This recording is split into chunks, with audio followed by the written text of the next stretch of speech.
नमस्कार, मी श्रद्धा प्रधान। रक्षाबंधनाच्या सर्वांना हार्दिक शुभेच्छा। आज मी रक्षाबंधन विशेष शिरा बनवणार आहे। तर हे सगळं साहित्य आहे, जास्त काही बनवणार नाही, आज थोडासाच बनवणार आहे शिरा, कारण आता खूप खूप गोड झालेला आहे आणि अजून गौरी गणपती जाईपर्यंत भरपूर गोडाचे प्रकार होणार आहेत नैवेद्यासाठी। त्यामुळे सव्वा वाटीचाच फक्त प्रसाद बनवणार आहे शिरा।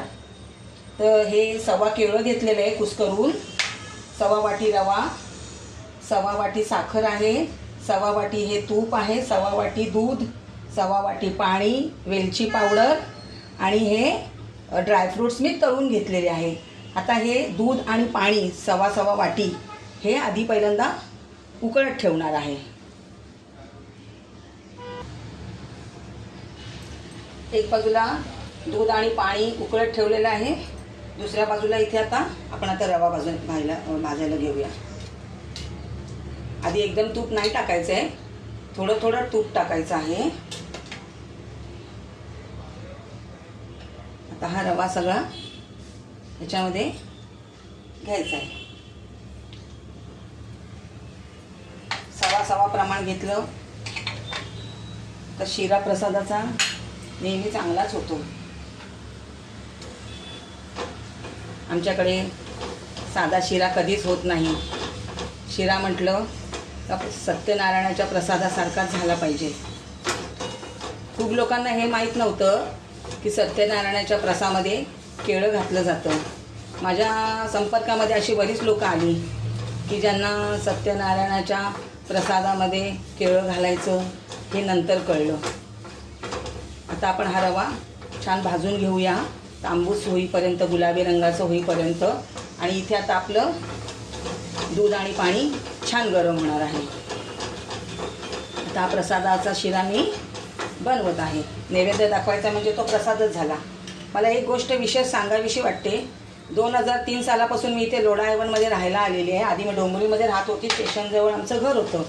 पण इथे आल्यापासून आमच्या सोसायटीमध्ये कोणाच्याही मुलांची लग्नकार्य असो, त्याची सत्यनारायणाची पूजा, किंवा कोणाच्या घरातली वास्तुशांती, किंवा कोणाच्या दुकानांचं ओपनिंग, तर आमच्याकडच्या सोसायटीतल्या लोकांनी किंवा सोसायटीतली पूजा असो, पण आमच्या सोसायटीमधल्या लोकांनी माझ्याकडूनच सव्वा सव्वा किलोचा प्रसाद आत्तापर्यंत बनवून घेतला आणि जवळजवळ 15 ते 20 वेळा हा प्रसाद मी बनवलेला आहे।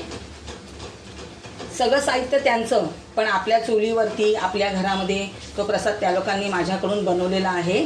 तर हे मला सांगायला आनंद होत आहे की परमेश्वराचीच काही कृपा असेल म्हणून त्यांना माझ्या हातचा हा प्रसाद खावासा वाटतो, म्हणून ते माझ्याकडनं बनवून घेत असतील। या गोष्टीचा मला आनंद आहे खूप, आणि मला हा सांगावासा वाटला म्हणून मी सांगितलेलं आहे।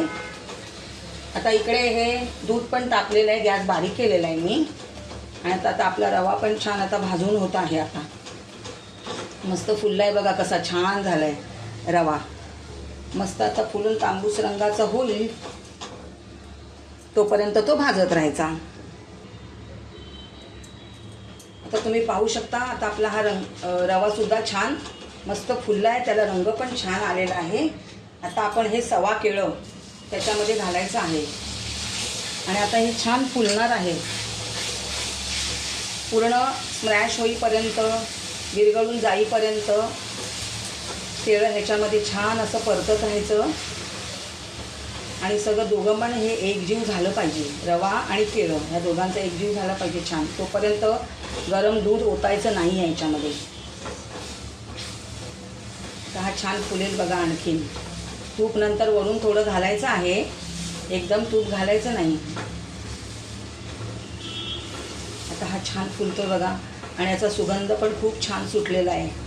गरम गरम रव्यामध्ये जेव्हा आपण हे केळं घालतो ना भाजून झाल्यानंतर रवा, तेव्हा याचा सुगंध खूप छान येतो, आणि सत्यनारायणाचा हा प्रसाद आहे ना, असा सुगंध याचा यायला लागतो। तरी अजून आपल्याला ह्याच्यामध्ये दूध घालायचं आहे, साखर घालायची आहे, वेलची पावडर घालायची आहे, ड्रायफ्रूट्स घालायचे आहेत। त्याच्या आधीच याचा सुगंध यायला आहे ना सुरुवात होते। थोडा गॅस मी बारीक करते आहे म्हणजे छान होईल, ते लागणार नाही खाली। रंग पण किती छान आला आहे, पाहू शकता तुम्ही।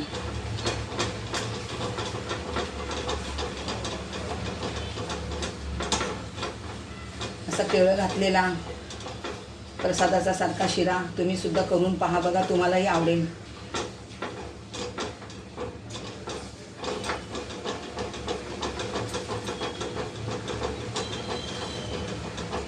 तर तुम्ही बघू शकता आता हा छान फुललेला आहे आणि केळंही छान विरघळून गेलेलं आहे. आता मी थोडासा गॅस बारीक करते आहे आणि आता हे गरम गरम दूध त्याच्यामध्ये ओतायचं आहे.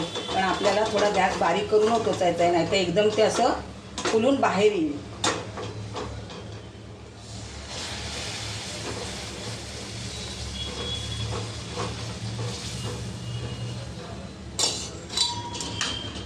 बघा आता रवा छान फुलेल मस्तपैकी. उकळी पण छान आलेली आहे. गरम गरम दूध आणि पाणी घातलं ना तर रवा फुलतो. तुम्ही पाहू शकता छान रवा फुललाय. आता आपण याला झाकण ठेवून वाफ द्यायची आहे.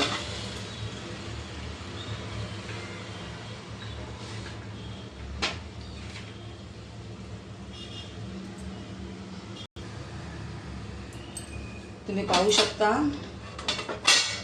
आता हा रवा छान याला वाफ आलेली आहे.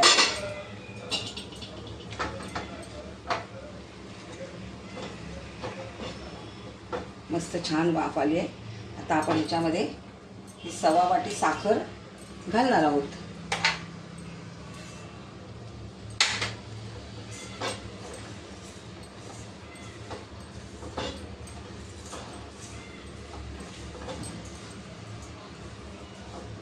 केळं सगळं एकजीव झालेलं आहे. छान एकजीव होऊन केळं सगळं त्याच्यामध्ये मिसळून गेलेलं आहे.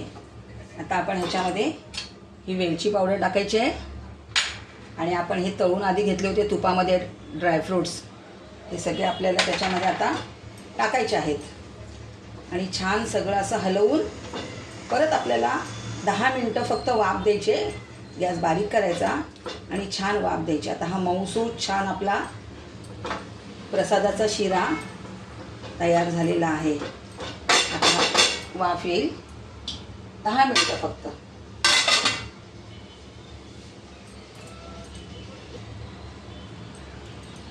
तुम्ही पाहू शकता आता आपल्या प्रसादाच्या शिऱ्याला संपूर्ण छान वाफ आलेली आहे. आणि उरलेलं होतं जे तूप ते मी सगळं ह्याच्यामध्ये आता वरून वाफ येताना सोडून दिलं होतं. त्यामुळे आता हा प्रसादाचा शिरा छान तयार झालेला आहे.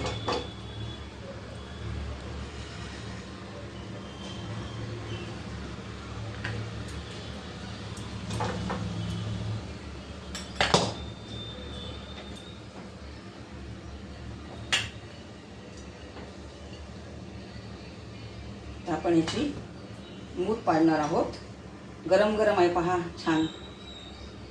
आपण याची आता मूठ पाडणार आहोत आणि आता देवाला आता याचा नैवेद्य दाखवायचा आहे.